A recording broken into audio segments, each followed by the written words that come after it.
part 2. When we're expressing from the heart, we often, and connecting from the heart, we feel truth, we feel purpose, we feel justice.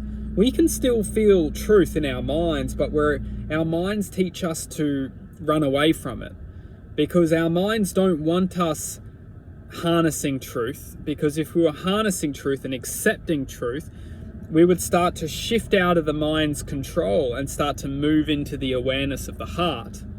And the awareness of the heart will bring justice to ourselves, because the heart knows that the human being is suffering, and the heart knows that it doesn't need to suffer. In fact, it's almost like the heart is being tortured because it doesn't naturally suffer.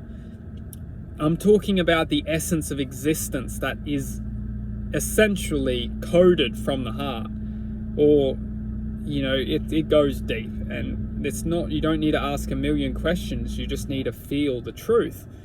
And truth being that when we're so caught up in our minds, we're disconnected from our heart, and we're starting to distract our awareness from our heart, and being contaminated from the mind's perceptual paradigm that it's inflicting to our infinite awareness. And when the mind is putting us in a box, or the mind is essentially just feeding our infinite potential, infinite awareness, or infinite truth with fear, hatred, negativity, jealousy, separation, all these states of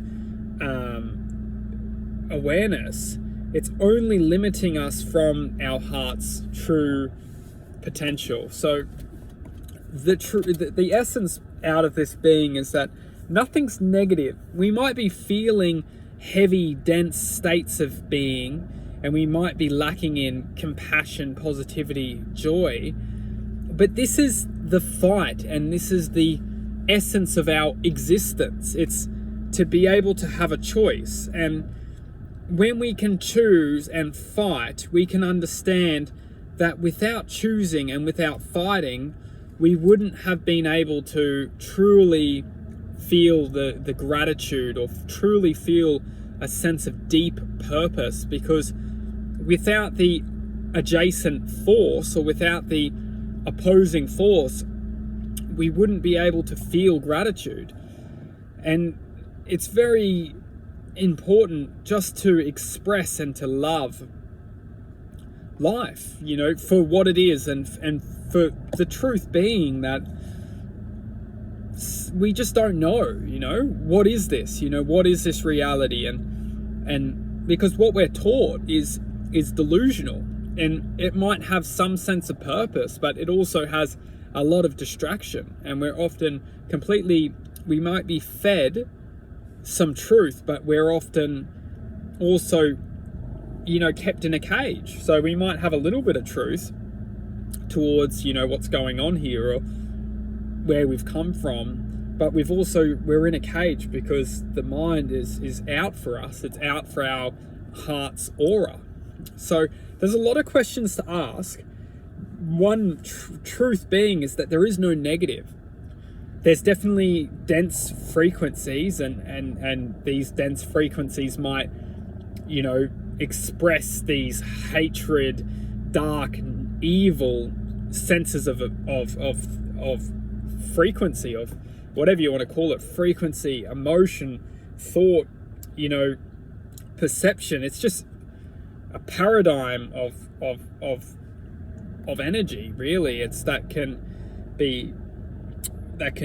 manipulate us and use us as a sense of fuel. Use the heart's true potential as a sense of fuel. So essentially there's lots of questions we can ask, but to awaken is to appreciate, and to appreciate is to realize that there is no negative here. Negative is the illusion itself, and to awaken to the illusion is to understand that there's no negativity. It's only positive, it's only love, it's only justice, it's only truth, it's only our true expression of existence. Everything else is the illusion. There is no negativity. It's the greatest illusion of all time, negativity.